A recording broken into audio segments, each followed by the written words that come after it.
पत्ता भी हिलता नहीं है। नाथ तेरी कृपा बिन कहीं भी एक पत्ता भी हिलता नहीं है। नाथ तेरी कृपा बिन कहीं भी एक पत्ता भी हिलता नहीं है। हाथ पकड़ा है तुमने हमारा, हमको केवल है तेरा सहारा। हाथ पकड़ा है तुमने हमारा, हमको केवल है तेरा सहारा। हाथ पकड़ा है तुमने हमारा, हमको केवल है तेरा सहारा। हाथ पकड़ा है तुमने हमारा, हमको केवल है तेरा सहारा। सतगुरु का है होता जो प्यारा, काल से भी वो डरता नहीं है। सतगुरु का जो होता है प्यारा, काल से भी वो डरता नहीं है। सतगुरु का है होता जो प्यारा, काल से वो डरता नहीं है। सतगुरु का जो होता है प्यारा, काल से भी वो डरता नहीं है। नाम धन का तू भर ले खजाना, छूट जाएगा सब आना जाना। नाम धन का तो भर ले खजाना, छूट जाएगा सब आना जाना। नाम धन का तू भर ले खजाना, छूट जाएगा सब आना जाना। नाम धन का तो भर ले खजाना, छूट जाएगा सब आना जाना। भाग्य से होता है नर तन पाना, अपनी मर्जी से मिलता नहीं है। भाग्य से होता है नर तन पाना, अपनी मर्जी से मिलता नहीं है। भाग्य से होता है नर तन पाना, अपनी मर्जी से मिलता नहीं है। भाग्य से होता है नर तन पाना, अपनी मर्जी से मिलता नहीं है। हे दीन बंधु कृपालु, दो भक्ति मुझको दयालु। हे दीन बंधु कृपालु, दो भक्ति मुझको दयालु। हे दीन बंधु कृपालु, दो भक्ति मुझको दयालु। हे दीन बंधु कृपालु, दो भक्ति मुझको दयालु। दास चरणों का अपने बना लो, गुरु चरण सबको मिलता नहीं है। दास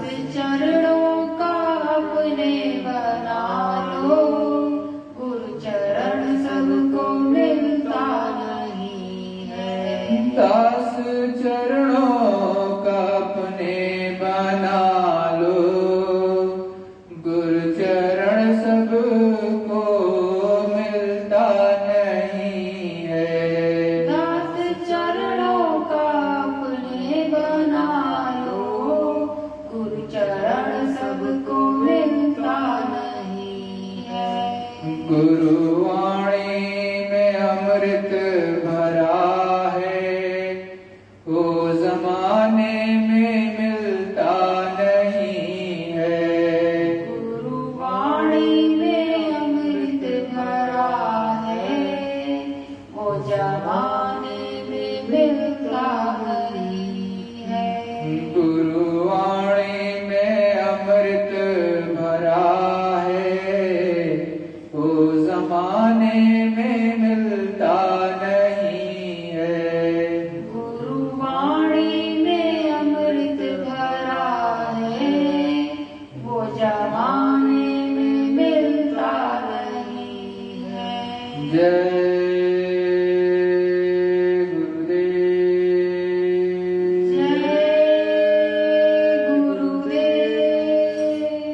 अखंड रूप से विराजमान परम पूज्य स्वामी जी महाराज के चरणों में मेरा कोटि प्रणाम। यहाँ पर उपस्थित समस्त प्रेमियों से मेरा साझा जय गुरुदेव। विश्व के कोने कोने में देख रहे ऑनलाइन सत्संग को, उन समस्त प्रेमियों से भी मेरा साझा जय गुरुदेव। प्रेमियों, उस मालिक की असीम दया और कृपा जब जब होती है, तब तब इस संसार के जीव सत्संग में सम्मिलित होते हैं। जब तक सच्चे संतों की मौज न हो, उनकी दया दृष्टि न हो, उस प्रभु परमात्मा की इच्छा न हो, उसकी मौज और मर्जी ना हो, तो कोई भी सच्चे सत्संग में सम्मिलित नहीं हो पाएगा। क्योंकि उस मालिक की दया कृपा से ही सब कुछ होता है। इसीलिए कहते भी हैं, नाथ तेरी कृपा बिन कहीं भी एक पत्ता भी हिलता नहीं है। उस मालिक की जब असीम दया, उस प्रभु की जब विशेष कृपा होती है, तब वो ऐसा शुभ घड़ी, ऐसा शुभ लग्न, ऐसी परिस्थिति उपस्थित करता है कि सच्चा जीव सत्संग में सम्मिलित हो जाता है। जब तक उस मालिक की दया दृष्टि नहीं होगी, उस प्रभु परमात्मा की मौज मर्जी नहीं होगी, तब तक कोई भी जीव सच्चे सत्संग में शरीक नहीं होगा। उस मालिक की विशेष दया होती है, तो जो जीवात्माओं का पूर्ण उदय हुआ, उसको एक जगह इकट्ठा होते होते एक न एक दिन उसकी शुभ घड़ी बनती ही है, और उसी समय पर मालिक की दया हो जाती है, उस प्रभु परमात्मा की विशेष दया हो जाती है, और वो जीव संतों महात्माओं साधु के सत्संग में पहुंच जाता है। और जब वो सत्संग में पहुंचेगा, तभी उसे सच्चा ज्ञान, आत्मा और परमात्मा का सच्चा भेद उसको मिलेगा। जब तक वो सच्चे संतों के दरबार में, शहंशाहों के शहंशाह के दरबार में नहीं पहुंचेगा, तब तक उसको नाम की चीट, नाम के बारे में नहीं पता चलेगा। जब तक उसको नाम के बारे में नहीं पता चलेगा, तो फिर वो प्रभु से नहीं मिल सकता। क्योंकि नाम ही ऐसी यहाँ पर वो चीज है, वो वस्तु है, जिसके द्वारा वो प्रभु परमात्मा प्राप्त किया जा सकता है। किसी अन्य के द्वारा उस प्रभु परमात्मा को इस धरा मंडल पर नहीं पाया जा सकता। आप कितना भी नदी में नहा लो, नालों में नहा लो, इधर पूजा कर लो, उधर पूजा कर लो, लेकिन वो मालिक नहीं मिलेगा। मिलेगा तो निज घाट पर, जहां पर जीवात्मा बैठी है वहीं पर सच्चा ध्यान लगाओ, वहीं पर सच्चा भजन करो, वहीं पर बैठ करके सच्ची साधना करो, वहीं पर मन को रोको और गगन मंडल में चढ़ सकते हो उसी जगह निशाना लगा करके। दूसरा कोई स्थान नहीं है। आप कितना भी अलग अलग जगहों पर चले जाओ, लेकिन वो प्रभु परमात्मा आपको नहीं मिलेगा। इसीलिए संतों ने कहा, नाम जी जपि जागे योगी। नाम को जप करके उस प्रभु परमात्मा को योगी इसी मनुष्य शरीर में बैठ करके कोई भी जीव, चाहे वो स्त्री हो चाहे पुरुष, उस प्रभु परमात्मा को पा सकता है। दूसरा कोई रास्ता नहीं। आप कितना भी इधर उधर भटकते रहो लेकिन मिलेगा नहीं। भाई नदी नाले में देखते हो, अच्छी नदियां भी हैं, छोटी बड़ी नदियां भी हैं, छोटी नदियां भी हैं, गंगा जमुना भी है और बहुत बड़ी बड़ी नदियां हैं। उनमें देखते हो एक मछली रहती है। मछली उसी में दिन रात नहाती है। कभी विचार किया है उसको निकालो, पकड़ करके अगर बाहर निकालो तो उससे कितनी दुर्गंध आती है। तो वो तो दिन रात उसी में नहाती है, लेकिन फिर भी उसकी जो दुर्गंध थी, उसकी गंदगी थी, निकल करके पूर्ण रूप से बाहर नहीं हुई। तो हम आप उसमें नहा लेंगे तो ये मनुष्य शरीर का जो मैल है ये तो छुड़ा सकते हो, लेकिन जो जीवात्मा पर यहाँ पर आपका जो चतुसंतःकरण है, मन बुद्धि चित्त और अहंकार, जो कि जीवात्मा को चारों तरफ से घेर करके बैठे हुए हैं, वहीं पर ठीक जहां जीवात्मा बैठी उसी के ठीक सामने आपके अच्छे और बुरे कर्म जमा होते हैं। वहां पर कोई भी ऐसा पानी, जल या अग्नि नहीं जाती है कि उसको आप साफ कर लोगे। तो संतों और महात्माओं ने कहा कि देखो वो मालिक तभी मिलेगा जब आप अपनी जीवात्मा की सफाई स्वयं करो और ऐसे महात्माओं के पास भी पहुंचो जो जगे हो, जो प्रभु परमात्मा से मिले हो, और तब आप उनको बड़े प्रेम से मन दे दो और अपना तन दे दो। इन दोनों को उनको दे दो।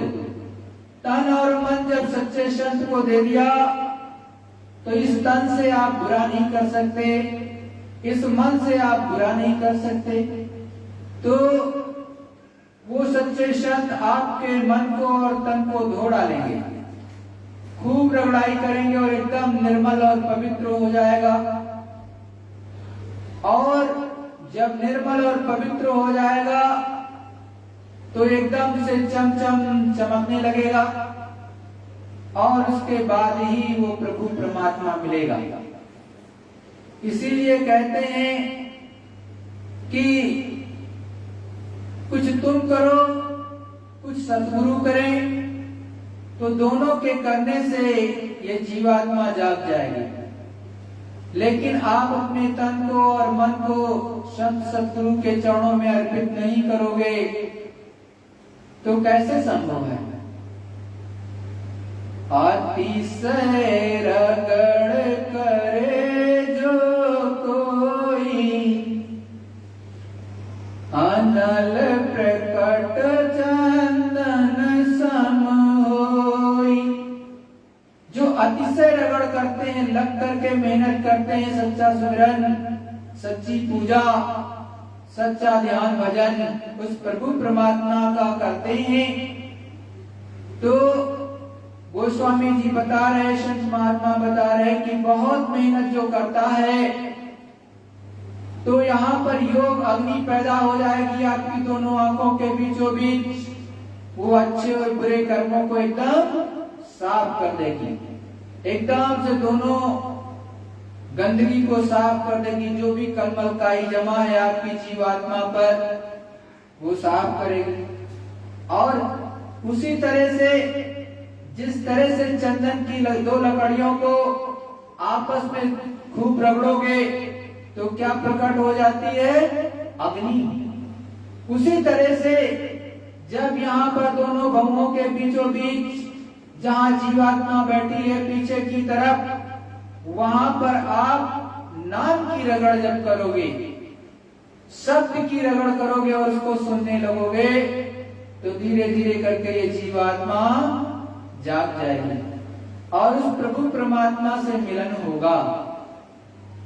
गीता में जो लिखा है सच लिखा है, रामायण में जो लिखा है सच लिखा है, वेदों में जो लिखा है सच लिखा है, शास्त्रों में जो लिखा है सच लिखा है, पुराणों में भी सच लिखा हुआ है। लेकिन आपको सोचना चाहिए कि किसी ने तो पुराणों को लिखा है, किसी ने तो शास्त्रों को लिखा है, किसी ने तो वेदों को बनाया है, किसी ने जो है पुराणों को लिखा है।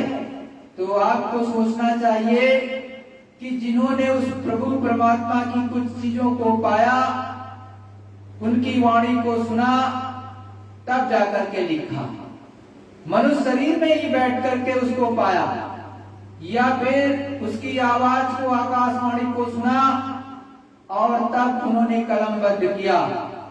और आप सोचते हो कि सब मरने के बाद होगा। अरे भाई, कृष्ण भगवान इस धरा मंडल पर आए, अवतरित हुए, तब उन्होंने जिन श्लोकों को बोला वही आगे चल करके एक तरह से गीता के रूप में जानी जाती है। उसी को ऋषि मुनियों ने लिखा और उसके द्वारा बहुत से लोगों का उद्धार हुआ। आज भी घर घर में उसका पठन पाठन होता है, उसके ज्ञान को लोग आत्मसात करते हैं। इसी तरह से गोस्वामी जी आए इस धरा मंडल पर, उस प्रभु परमात्मा को प्राप्त किया और प्रभु परमात्मा को प्राप्त करने के बाद उन्होंने रामायण को लिखा और उन्होंने उस प्रभु परमात्मा के गुणगान को बताया, किस तरह से उस मालिक से मिल सकते हैं ये भी बताया। लेकिन आप उसको केवल पढ़ लेते हो और रख देते हो। आपको सोचना चाहिए कि जितने संत महात्मा ऋषि मुनि आए वो इस धरा मंडल पर आए और उन्होंने साधना करके उस प्रभु परमात्मा, उस ईश्वर खुदा गॉड को, ब्रह्म को, पार ब्रह्म को, महाकाल पुरुष और सत्पुरुष करतार को प्राप्त किया। जिन्होंने जहां तक प्राप्त किया उन्होंने वहां तक का वर्णन अपनी अपनी किताबों में अलग अलग तरह से किया। ईश्वर का रूप तो एक ही है। अगर जिस तरह से सूर्य है, सूर्य एक देश में चमकता है, इसका नाम अपने यहाँ पर सूरज कहलाता है। आप किसी भी दूसरे देश में चले जाओ, सूरज तो वहां भी चमकेगा, वहां पर भी निकलेगा। नाम कोई दूसरा हो सकता है लेकिन चीज तो एक ही है। भाषा कोई दूसरी है, इसलिए आप अज्ञान अवस्था में उसको सूरज ना कह करके सन कह दोगे या कुछ और कह दोगे। लेकिन अगर आपको समझ है तो आप किसी दूसरी की भाषा में भी जान जाओगे कि ये सूरज है, ये प्रकाश देता है, इसके बिना किसी का काम नहीं चलेगा। उसी तरह से वो प्रभु परमात्मा है, तो जो जिसकी मातृभाषा होती है उसके अपने शब्द होते हैं, उस शब्द में वो कहता है। लेकिन जब वो देखेगा, उस प्रभु परमात्मा को पाएगा, तो उसका जो रूप होगा वो तो एक ही रहेगा, 10 रूप नहीं होते।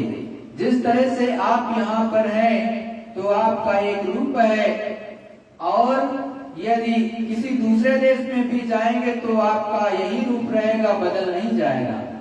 किसी दूसरे स्थान पर चले जाए, वहां पर भी यही रूप रहेगा। तो वो प्रभु परमात्मा अपने स्थान पर बैठा है, और जब आप वहां पर पहुंचोगे गगन मंडल में, तो उसके दर्शन दीदार होंगे। लेकिन आप बाहर की पूजा करते हो, और उसको पूज करके आप अपने में संतोष धारण कर लेते हो कि मुझे सब मेरी पूजा हो गई। जब तक चेतन से चेतन की पूजा नहीं करोगे, वो कभी नहीं मिलेगा। इसीलिए कृष्ण भगवान ने भी कहा, जो मुझको पूजेगा उसको ही मैं मिलूंगा, जो मुझको नहीं पूजेगा उसको कभी नहीं मिलूंगा। इसीलिए कहते हैं, जैसी आशा वैसी बासा। जैसा आपका आस बंधी होगी, आपके अंदर जो भाव है, जहां से आस बंधी है, वहीं पर निवास दिया जाता है। मतलब आप बहुत ज्यादा वाहन की पूजा करने लगोगे, पहाड़ों की पूजा करने लगोगे, तो आपको पहाड़ों की जड़ में मृत्यु होने के बाद में वहीं पर जन्म दे देंगे। आप देखोगे जाकर के पहाड़ों में, तो वहां पर भी उसके जड़ में जीव बहुत से होते हैं, और बहुत से पहाड़ धीरे धीरे करके बढ़ते भी हैं। आप पता लगा लो। तो ये मत सोचो कि उसमें जन्म नहीं मिलेगा। ज्यादा आप नहाओगे नदी नाले में, तो आपको उसी के जल के जीव बना दिए जाओगे। तो इसको आपको जानना चाहिए, लेकिन कहाँ जानने को मिलेगा? ये संतों के चरणों में बैठ करके जानने को मिलेगा। अगर ब्रह्मा और लोमस ऋषि का संवाद भी आप सही से पढ़ लो, पता लगा करके, तो उसमें भी सारा वर्णन है। आप कहते हो मरने के बाद वो प्रभु परमात्मा मिलेगा, तो फिर उसके बाद तो गरुड़ पुराण में साफ साफ लिखा है कि मरने के बाद में ये जीवात्मा नरकों में जाती है। वहां कौन कौन से नरक हैं, ये भी आपके गरुड़ पुराण में लिखा है। आप तो कभी उसको पढ़ते ही नहीं हो, या आपके घर में कभी उसके बारे में जानकारी ही नहीं हासिल करते हो। आप हमेशा ये सोचते हो कि मैं इस दुनिया में बैठा रहूंगा, यहाँ से कभी जाऊंगा नहीं, मेरी मृत्यु नहीं होगी। नहीं भाइयों बहनों, संसार के समस्त प्रभु प्रेमियों और मनुष्य सभी ये जान लो कि हमारा और आपका एक न एक दिन शरीर छूट जाएगा। इस धरा मंडल से जाओगे निश्चित है, तो क्यों ना उससे पहले अपनी जीवात्मा को जगा करके अपने सच्चे घर पहुंचा दो, जहां आनंद का सागर है।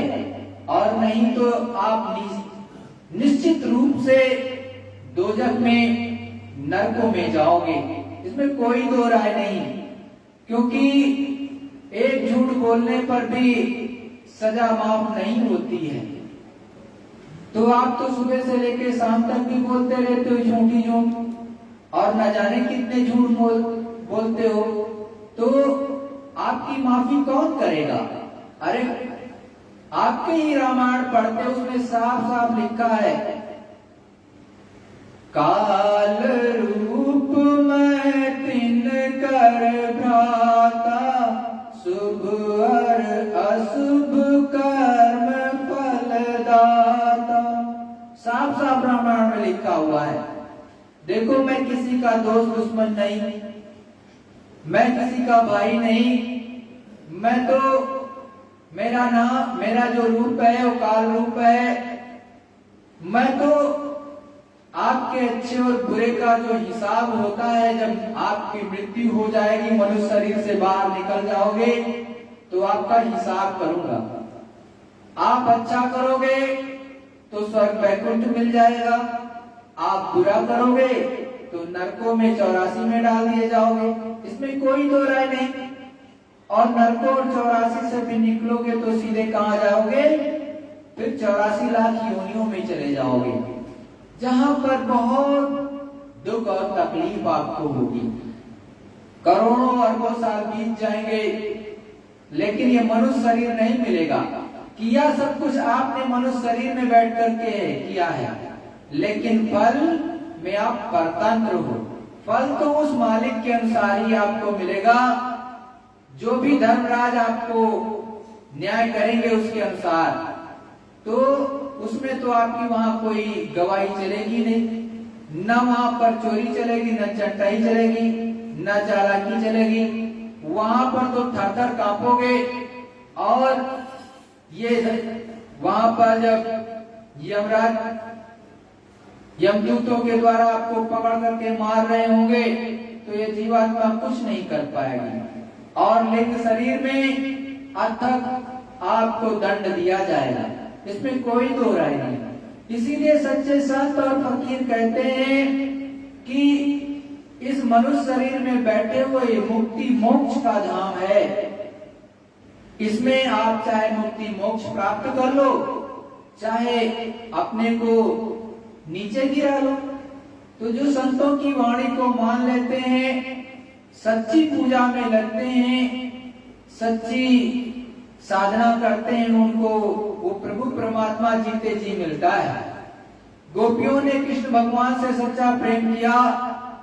गोपिकाओं को जब ये पता चला कि कृष्ण भगवान अब जा रहे हैं मथुरा से, तो वो रोने लगी और कृष्ण भगवान से कहा, आप जा रहे हो तो हम आपसे कैसे मिलेंगे? हम तो आपसे अतक प्रेम करते हैं और इतना प्रेम करते हैं कि हम आपके बिना तो रह ही नहीं सकते इस संसार में।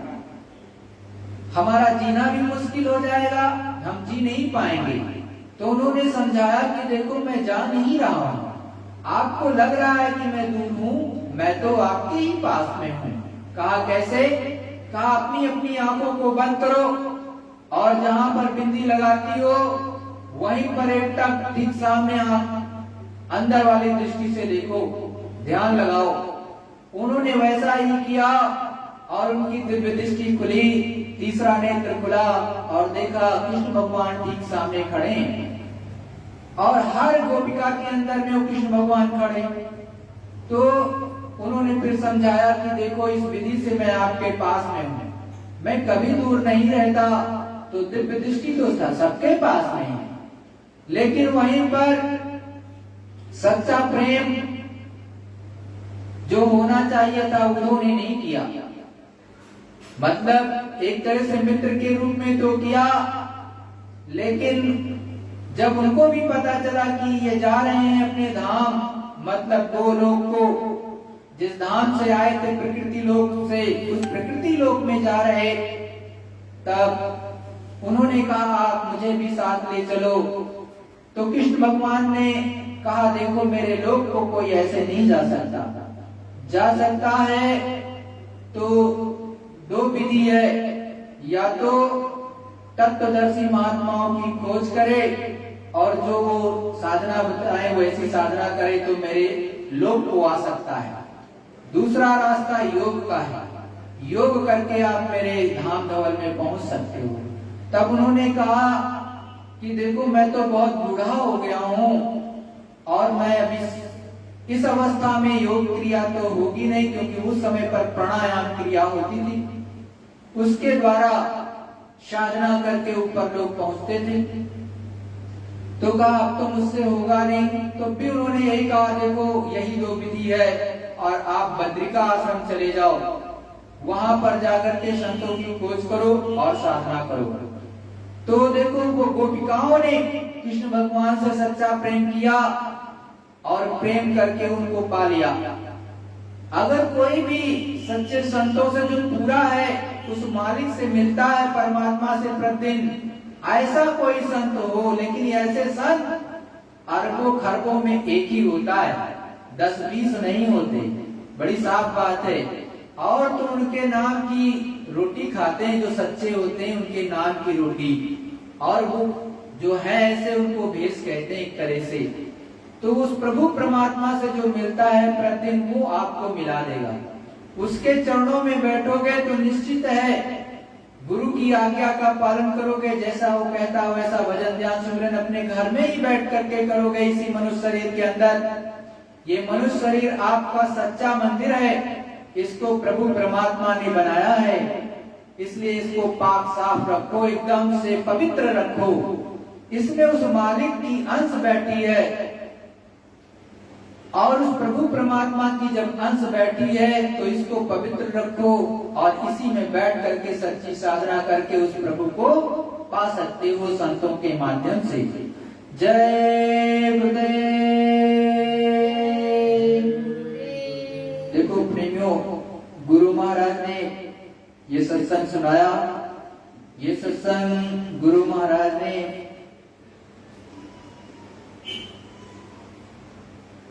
काफी पहले सुनाया है। एक सत्संगी थे, उनका कुछ प्रश्न था। उन्होंने प्रश्न किया उस मालिक के बारे में, जीवात्माओं के बारे में। तब सतगुरु दयाल ने उस प्रश्न का वो सुना और उसका जवाब दिया। तो सतगुरु दयाल ने ये आज नहीं 2001 में बताया है। उस सत्संग को आप सुनो। चरण दास यो कहत है, सुन गुरु सुख दे, ज्यों करियो वही कर्म हूँ, ताकू कहिए भे। जो चरणदास जी एक महात्मा थे, संत थे, जो कि राजस्थान में हुए और वहां की धरती पर रह करके उन्होंने जीवात्माओं को जगाया और बताया। तो ये सतगुरु दयाल उनके माध्यम से आपको एक एक चीज बता रहे। तो वहां पर जो शिष्य थे वो पूछ रहे हैं, और पूछ रहे हैं क्या? पूछो मन को खोल कर, मेटो सब संदेह, और तुम्हारे हृदय विषय सदा हमारोगे। तो कहते हैं कि देखो, गुरु कहते हैं हे चरणदास, आप निसंकोच पूछो, मैं संशय दूर करूंगा, मैं तुम्हें छोड़ूंगा नहीं। मैं तो चरण ही दास हूं, तुम तो परम दयाल, एकन पग पनही नहीं, एक चढ़े सुख पाल। मैं तो आपके चरणों का दास हूं। ये कैसे है कि एक आदमी तो जूतियां पहनता है और एक नंगे पैर रहता है। पहले तो सब बराबर थे, तो अब कैसे एक नंगा रहता है और दूसरा कपड़े पहनता है?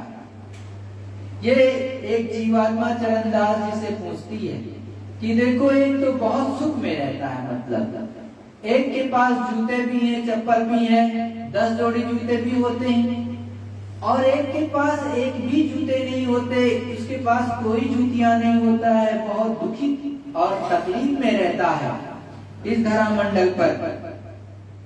वो पूछ रहे सतगुरु दयाल से कि ऐसा क्यों है? इसको, मेरे संशय को आप बता दीजिए, इस संशय को दूर कर दीजिए। तो सतगुरु दयाल से वो पूछता हुआ कहता है कि इसका के बारे में हमें बताओ। एक के पास कुछ नहीं है, नंगा रहता है, और एक के पास में कपड़ा बहुत पड़ा हुआ है, खूब कपड़े बदलता है दिन रात, एक के बाद एक दूसरा नया पहनता रहता है। एक नंगा रहता है, दूसरा कपड़े पहनता है, यही जो मोहि बताइए, एक मुक्ति को जो को का जाई, को जाई कर मार जमी की खाए। मुझे बताइए कि लोग छोटे बड़े क्यों हैं? मतलब जो इस संसार में लोग आए, धरा मंडल पर आए, तो एक को तो बहुत बड़ा बना दिया, एक को बहुत छोटा बना दिया। एक अमीर है, एक गरीब है। तो अब आप मुझे बताइए कि ऐसा क्यों है, जिससे मुक्ति हो जाए। ऐसा भेदभाव क्यों कि कोई स्वर्ग जाते हैं, कोई नरक जाते हैं, इसका भी है, तो ऐसा क्यों है?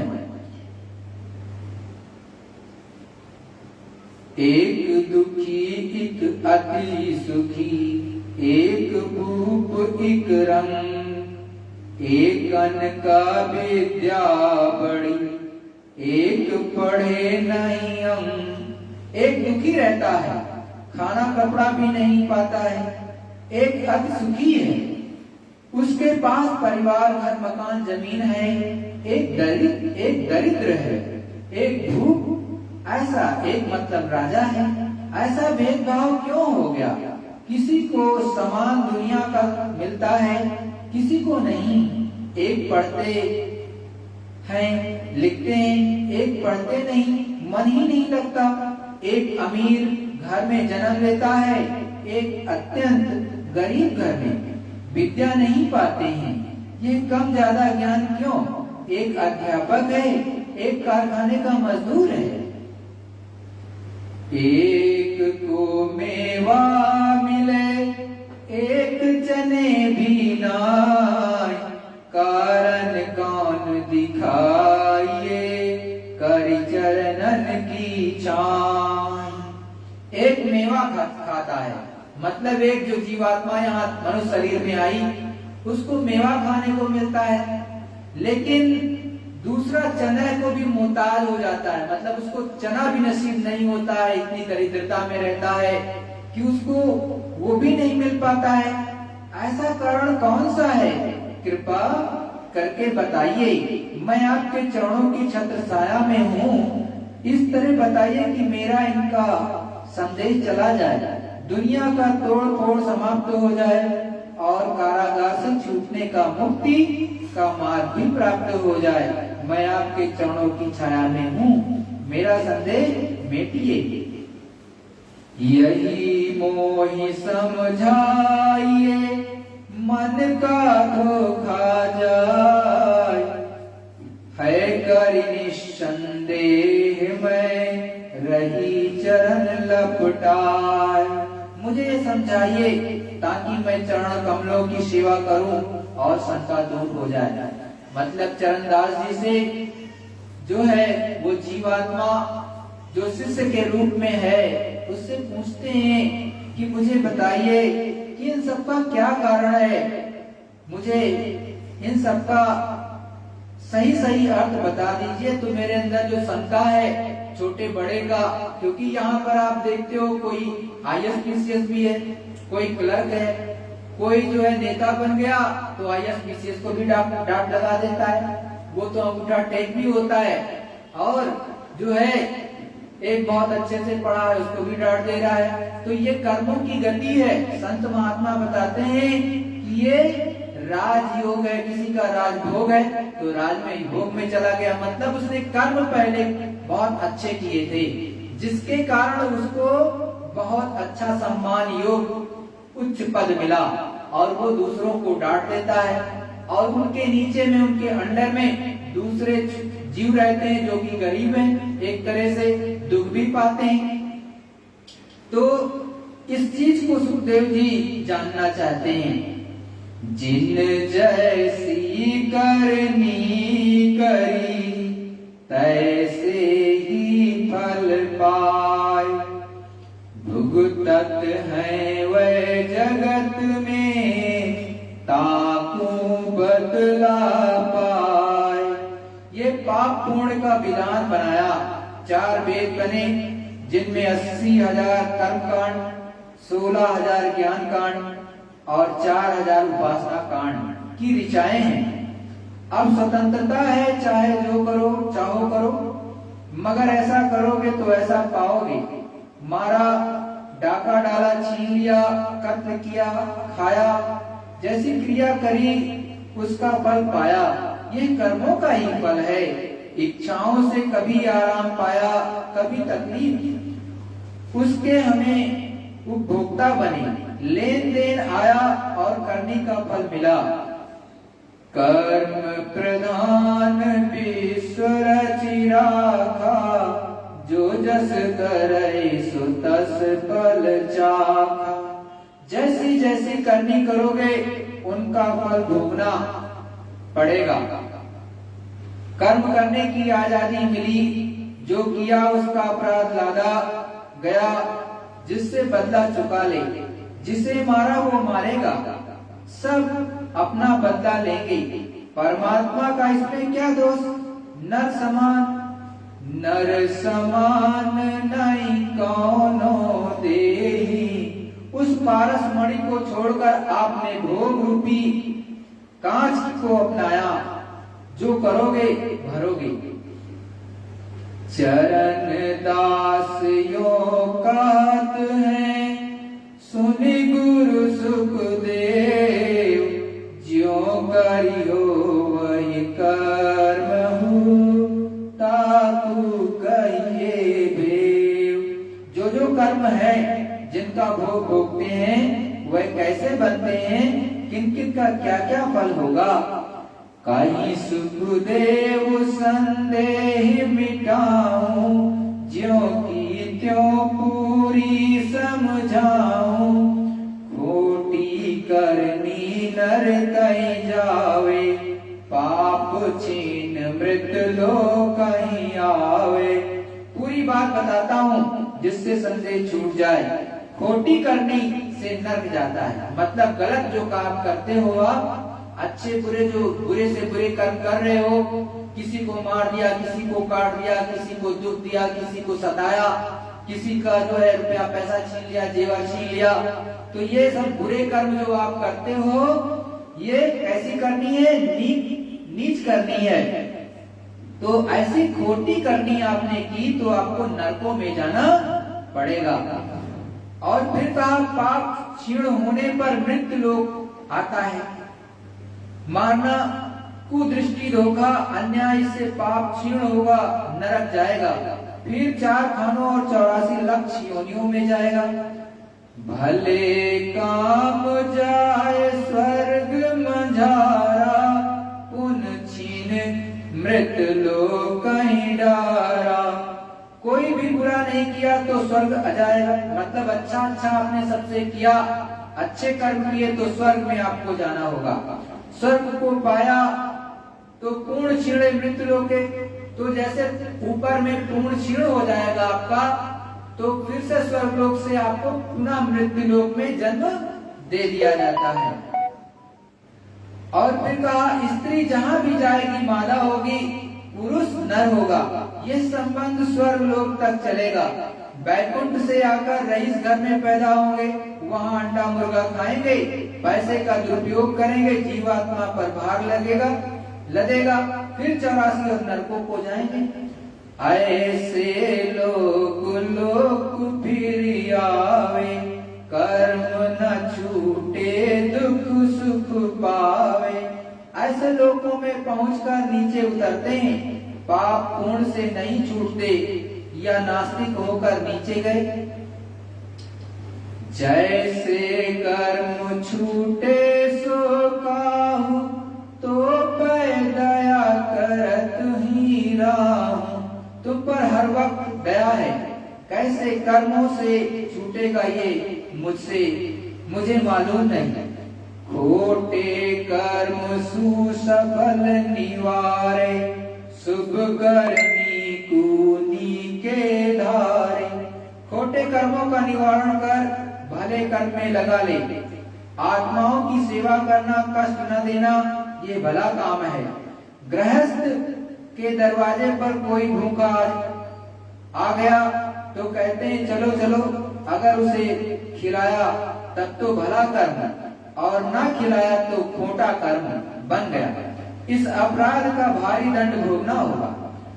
जाके फल को मन नहीं लावे, है निष्कर्म परम सुख पावे। हे चरणदास, यदि किसी को पानी भोजन दवा दिया तो उसका फल मत चाहो।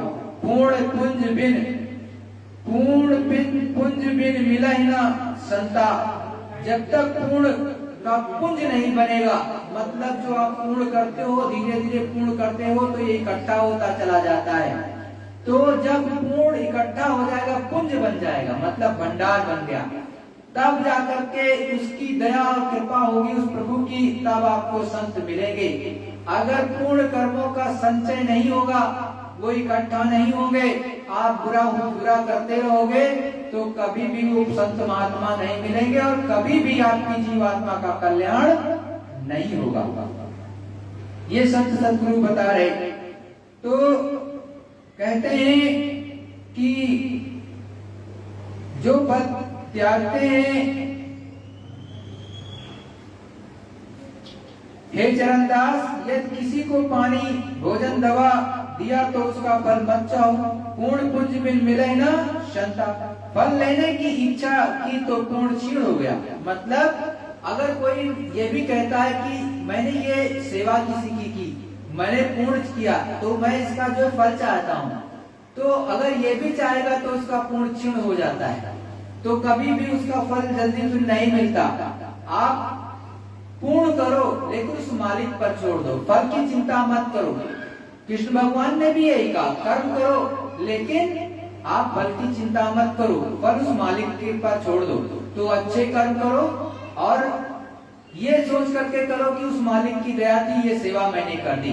तो सेवा अगर करने लगोगे एक तरह से कि किसी को भोजन कराया तो एक सेवा थी, उस मालिक की दया से करा दिया, तो वो धीरे धीरे इकट्ठा होता जाएगा, उसका पूर्ण प्रताप आपको आगे चल करके उस मालिक की दया से मिलेगा।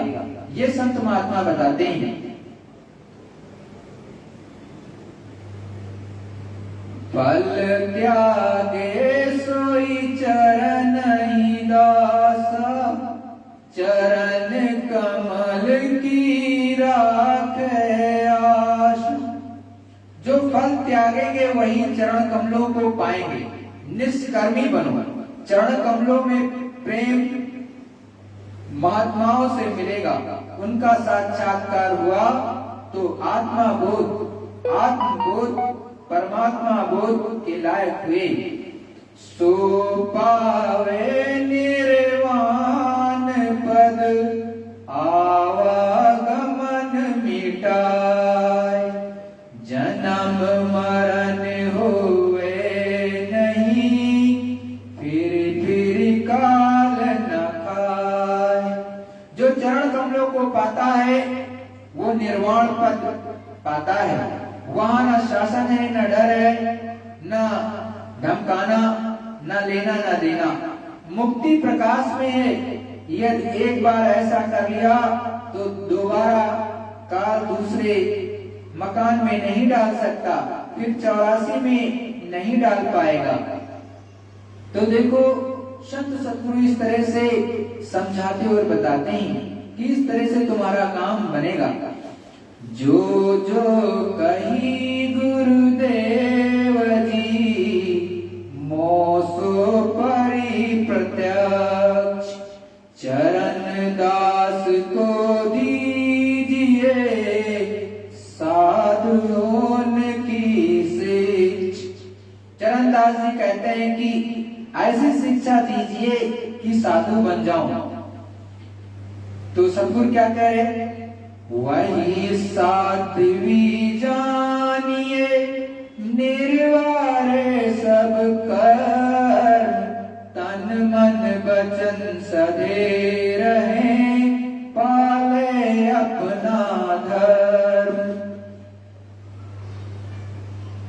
त्याग ही कर्म शुभदायक। वही निर्वाण पाएंगे। पापों का ढेर पहाड़ों जैसा हो गया है, उसे कैसे जलाएं? चिंगारी डालें तो जल जाए। चिंगारी महापुरुषों के पास है। ज्ञान रूपी अग्नि को जलाकर उसमें शुभाशुभ कर्मों की आहुति दे दी, तब निर्वाण पाएगा, तन मन वचन इंद्रियों को भी साध कर रखे, बुरा न करे। ऐसे साध कर चला तो साध या साधक पा जाएगा उस प्रभु परमात्मा को। पहले साधे वचन को तुझे साधे दे, तीजे मन को साधिए पुरसुरा खेने। पहले वचन को साधे, फिर तन को और तब मन को। पहले वचन को साधे, फिर तन को साधे और तब मन को रोके, तब बुरा नहीं बनेगा। किसी को ज्ञान नहीं कि क्या साधना है। जिन्हीं के उपदेश को राखे अपनो चित, ताकू मन सदा करे भूले नहीं नित पित। साध कर रखे वही साध है। मतलब जो उपदेश आपको दे रहे हैं, मतलब जो सद्गुरु हैं, सच्चे संत हैं, जिन्होंने आपको एक एक वचन बताए हैं, उनके उपदेश को अपने अंतरात्मा में उतार लेना चाहिए और फिर उनके एक एक वचनों को मनन करना चाहिए, अंदर में याद करते रहना चाहिए और जैसा उन्होंने आपको बताया उसी के अनुसार आपको नित्य प्रति कर्म करने चाहिए। तो उससे क्या होगा कि आपकी सूरत जीवात्मा जगती चली जाएगी, आपसे कोई बुरे कर्म काम नहीं बनेंगे और धीरे धीरे करके ये सूरत, ये जीवात्मा जग जाएगी और एक ना एक दिन चरण कमल और निर्वाण पद, उसी को निर्वाण पद भी कहते हैं, तो वो एक ना एक दिन आपको प्राप्त हो जाएंगे। जैसे जैन मत या बौद्ध में निर्वाण पद कहते हैं, तो ये अपने में उसी को सनातन धर्म में चरण कमल कहते हैं। तो चरण कमल पा जाओगे और जब उसको पाओगे, उसमें अपना आत्म साक्षात्कार, आत्मज्ञान प्राप्त करोगे, तब आपको स्वयं पता चल जाएगा कि मैं ये शरीर में नहीं हूँ, मैं कोई किसी से बंधा नहीं हूँ, मैं स्वयं एक आत्मा हूँ, मैं आजाद हूँ। एकदम से सूरत वो विहंगम होती है, बहुत ही अच्छा उसका रूप होता है। लेकिन जब पाओगे धीरे धीरे करके तब तो फिर सतगुरुदेव कहते हैं, जो जो कही सो जानिया, ये हो श्री सुखदेव। साधन तन मन बचन को सब ही कहिए भेव। चरणदास जी कहते हैं कि हे स्वामी, ये जो आपने कहा उसे अलग अलग समझाइए कि पाप क्या है और पुण्य क्या है। लोग पाप और पुण्य को भी नहीं समझ पाते हैं। बहुत लोग तो कहते हैं अंडा भी शाकाहारी है। अरे उनसे पूछ लो कि अंडा शाकाहारी है, किसी पेड़ पर फलता है क्या? कि जमीन के अंदर में जो है आलू की तरह उगता है क्या? कि अंदर में या शकरकंदी या उसी को कहते हैं गंजी, क्या उसके अंदर जमीन के अंदर पौधे से जन्म लेता है क्या? तो शाकाहारी किस बात का? वो तो मुर्गी के गर्भ से ही निकलता है, तो शाकाहारी कहाँ से हुआ? तो इसी तरह से पाप पुण्य भी आप नहीं जानते हो, तो संत महात्मा समझते हैं, समझाते हैं कि देखो मुझे बताइए। चरणदास जी सतगुरु के चरणों में बैठ करके एक एक चीज पूछ रहे हैं कि आप मुझे बताइए कि ये पाप पुण्य क्या है। तो सतगुरुदयाल उनके बता रहे, शिष्य सो तो सो कहत हूँ, नीके सुन गए कान। ज्यो ज्यो कर्म बचे दसो, ताकि करी पहचान। हे चरणदास, तू ध्यान से सुन, मैं तेरे हित की बात समझाता हूँ। प्रथम वचन कह चार सुनाऊं, तेरे चित्त में नीके लाऊं। एक यही जो झूठ न बोले, साच कर कहे तब हृदय तौले। सबसे बड़ा पाप झूठ बोलना है। कितने लोग सत्य बोलते हैं? बाहर और घर दोनों स्थानों पर झूठ बोलते हैं। नहीं असत्य संपातक पुंज, हर चीज में झूठ, झूठ ही लेना झूठ ही दे। लोग प्रिय वचन बोलते हैं जैसे मोर, परंतु खाता क्या है? शाम। जैसे बहुत से लोग क्या है, हर चीज में झूठ बोलते हैं, लेने में, देने में, हर चीज में, और अच्छी अच्छी बातों में। तो संत महात्मा कहते हैं कि कुछ लोग ऐसे भी प्रिय वचन बोलते हैं जैसे मोर बोलता है। मोर बोलता है तो आपको बहुत अच्छी वाणी लगती है कि बहुत अच्छा बोलता है, तो उसके कर्म भी बहुत अच्छे होंगे। आपके अंदर ये भाव उठता है उसको देख करके, तो आपका मन गुदगुदा जाता है कि बहुत अच्छा है मोर, मन प्रसन्नचित्त होता है। लेकिन खाता क्या है? वो सांप को पकड़ पकड़ करके खाता है, इतना बुरा कर्म करता है। तो आपको तो ये पता नहीं। तो फिर झूठ बोलने से साधना नष्ट हो जाती है। तो कहते हैं झूठ कान को पातक भारी, जो जप करे सो देहि पुजारी। पूजा किया और झूठ बोल दिया तो सुबह का शाम को उखाड़ दिया। मतलब आपने सुबह एक पौधा लगाया, समझ लो एक अच्छा सा पौधा रोप दिया, लगा दिया। चाहे आपने गमले में लगा दिया, यहाँ तो लोगों के पास जमीन है नहीं, खेत कुछ है नहीं, यहाँ तो गमले में ही लगा करके खुश हो ले।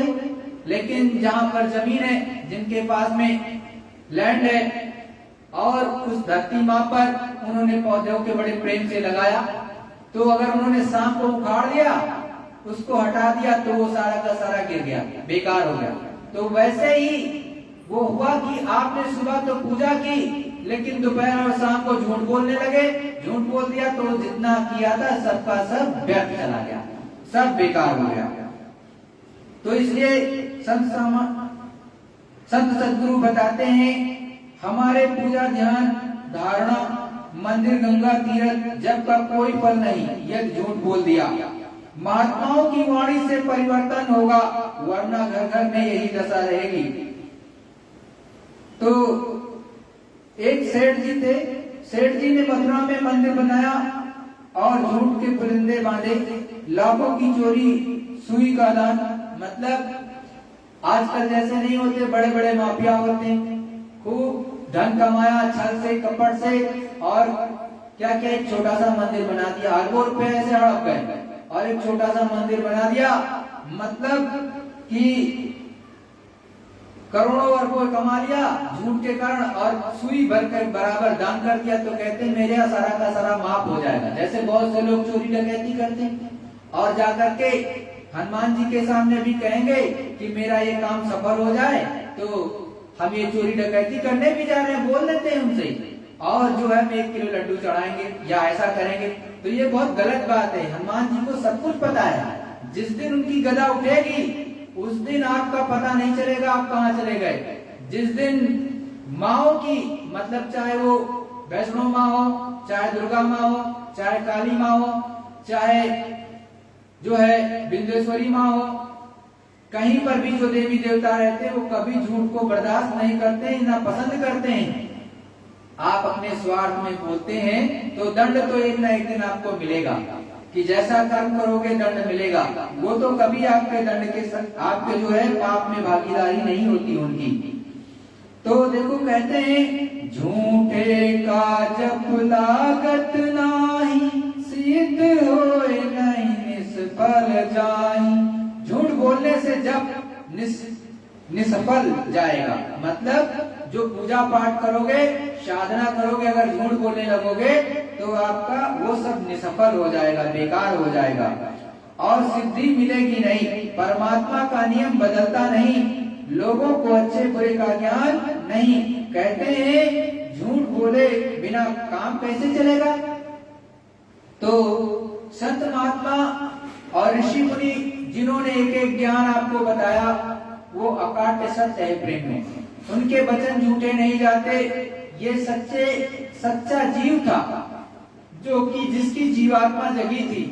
उन्होंने, चरणदास जी ने, जो महात्मा हुए, पूरे संत हुए, उन्होंने अपने गुरु सुखदेव से ये चीजें पूछी थी कि हमें बता दीजिए। वो अपने लिए नहीं कोई जीवात्मा पूछती है, हकीकत में उसको शंका भी नहीं होती है, क्योंकि जब वो परमात्मा से मिलने लगती, आने और जाने लगती, उसका दर्शन करने लगती, तो उसके अंदर शंका उनका नहीं रह जाती है।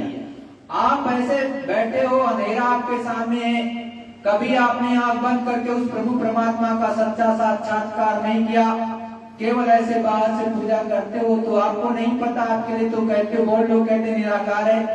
अरे भाई, आपकी आंखें अगर अंधी हो तो ये दुनिया आपके लिए निराकार है, लेकिन आपकी ये आंखें खुली हैं तो इस दुनिया को, माया की छाया को आप साकार कहते हो। ऐसे ही अगर आपकी अंदर की आंख खुल जाए, दिव्य दृष्टि, तीसरा नेत्र खुल जाए आपके अंदर जो है, तो प्रभु परमात्मा साकार है। उसने आपको भी साकार रूप में बनाया है, लेकिन आपने कभी देखा नहीं, या जो कहता है निराकार उसने कभी देखा नहीं, तो कैसे? इसीलिए तो कहा कि अंधा गुरु बहरा चेला होए नरक में ठेलम ठेला। साफ साफ लिखा हुआ है, अंधा गुरु और बहरा चेला। कि अंधा गुरु किया आपने, उसको दिखाई नहीं देता, परमात्मा से कभी मिला ही नहीं, और आप भी उसकी बात कुछ मानते नहीं हो, अपने स्वार्थ में रहते हो, तो दोनों एक दूसरे को ठग लेते हो, और अंत में नर्क में जाकर के दोनों हो जाते हैं, और दोनों एक दूसरे को मारते हैं। किस लिए? कि एक दूसरे ने ठग लिया तो एक दूसरे से कर्जा वहां वसूलते हो। तो संत महात्मा तो हर तरह से उदाहरण देकर के जीवात्माओं का, जिन्होंने प्रभु परमात्मा को पाया, वो एक एक बताते हैं। देखो ये थोड़ा क्लिष्ट है, ये जो सत्संग था इसमें चरणदास जी का और सुखदेव जी का, वो क्लिष्ट है शब्दों का, क्योंकि ये पूरी तरह से हिंदी में नहीं है, ये वास्तव में राजस्थानी लैंग्वेज में है। तो राजस्थानी में तो आपको कुछ नहीं समझ में आया होगा, वैसा वो दोहा ही है। संतों और महात्मा तो देखो जहां जहां जन्मेंगे अपने समय के अनुसार वो बोलते हैं, जैसी जहां की बोली भाषा होगी उसी में बोलेंगे। तो हमने तो आपको गुरु महाराज की दया जो हो सकता था समझाने की कोशिश की, तो अगर आपके समझ में ये आया तो अपने अंदर इसको धारण करो, और जब धारण कर करके सही से सुमिरन ध्यान भजन उस प्रभु की के लिए करने लगोगे, तो परमात्मा निश्चित रूप से इसी जीवन काल में जीते जी मिलता है, और ज्यादा देर नहीं लगता है। अपने ये गाजीपुर है ना, गाजीपुर सुनते हो, जहाँ ये अभी पूर्वांचल में अपने उत्तर प्रदेश में गाजीपुर में बुल्ला साहब थे। बुल्ला साहब का नाम पहले बुलाकी था, नाम बुलाकी थी, बाद में धीरे धीरे करके बुल्ला साहब लोगों ने कहा। तो बुलाकी दास से लोगों ने पूछा वो प्रभु परमात्मा कितनी देर में मिलेगा। तो एक धान की खेती रोपाई हो रही थी, धान की रोपाई हो रही थी खेत में। तो उन्होंने क्या किया, एक धान के पौधे को निकाला इधर से और दूसरी तरफ लगा दिया, उखाड़ करके दूसरी तरफ लगा दिया, और साफ साफ कहा जितना समय हमको इधर से निकाल करके दूसरी तरफ लगाने में लगा है, इससे भी कम समय में प्रभु परमात्मा के आप दर्शन दीदार कर सकते हो। लेकिन उसके लिए आपके अंदर सच्ची लगन, सच्ची तड़प और सच्चा गुरु होना चाहिए। अगर सच्चा भाव नहीं होगा तो कदापि कभी भी उस मालिक से नहीं मिल सकते हो। आपके रामायण में बड़े साफ शब्दों में लिखा है, आप उसे 1000 बार पढ़ते हो लेकिन आत्मसात नहीं करते हो। और साफ साफ गोस्वामी जी ने लिखा है, मोहि कपट छल छिद्र न पावे, निर्मल मन जन सोई मोहे पावे। साफ साफ उन्होंने लिखा है इस चौपाई को, लेकिन आप दिन रात क्या करते हो ये तो आप अच्छी तरह से समझते हो। जय गुरुदेव, जय गुरुदेव।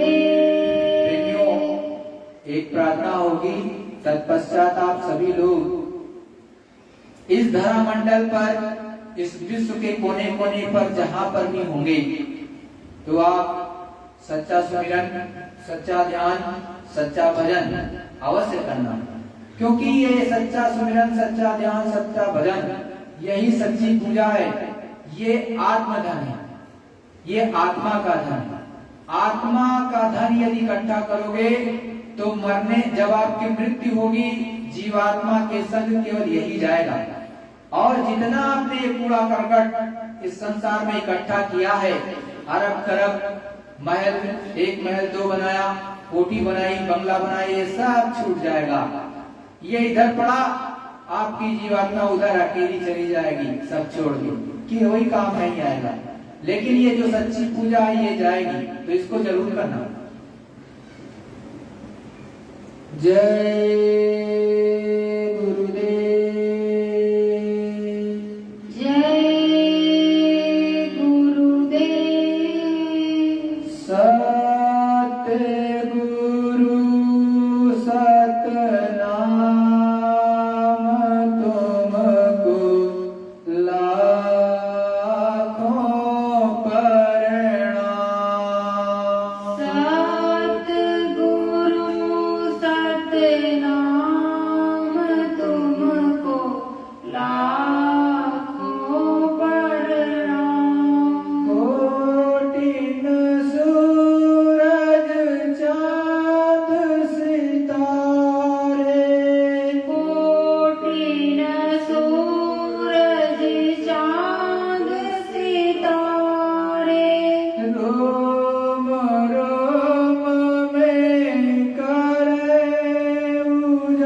सतनाम तुमको ला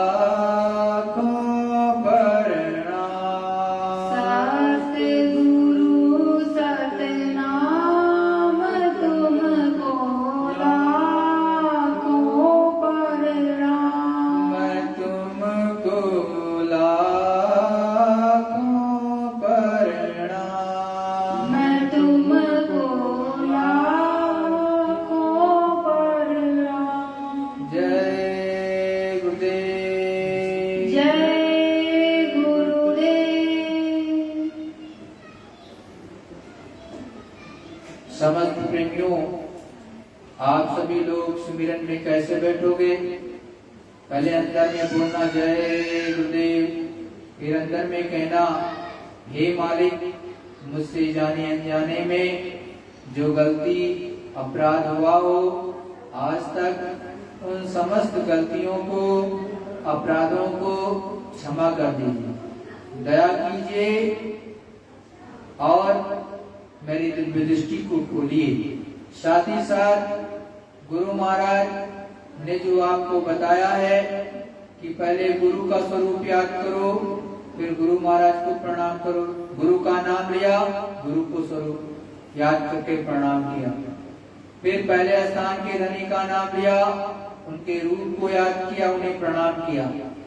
फिर दूसरे धनी का नाम लिया, उनका जो रूप हो वो याद किया, उन्हें प्रणाम किया। फिर तीसरे धनी का नाम लिया, उनके स्वरूप को याद किया, उन्हें प्रणाम किया। फिर चौथे धनी को नाम लिया, उनके स्वरूप को याद किया, उनको प्रणाम किया। और फिर जो है पांचवें धनी का नाम लिया, उनका स्वरूप याद किया, उन्हें प्रणाम किया। इसको कहते हैं दृष्टि प्रणाम। ये करने के बाद में आप पहली माला प्रारंभ किया करें। तो जिनको 5 नामों का नामदान मिला वो इसको करने के बाद जिस विधि से 8 माला के लिए गुरु महाराज ने बताया वो कर लेना। कोई पहली बार है जिसको नहीं पता उस प्रभु का नाम, तो ये सच्चा मान करके और गुरु के पहले सुमिरन इस विधि से करोगे। तो जिनको नहीं मिला है पहले एक ही नाम मान लिया, जय गुरुदेव से करते हो तो पहले गुरु महाराज को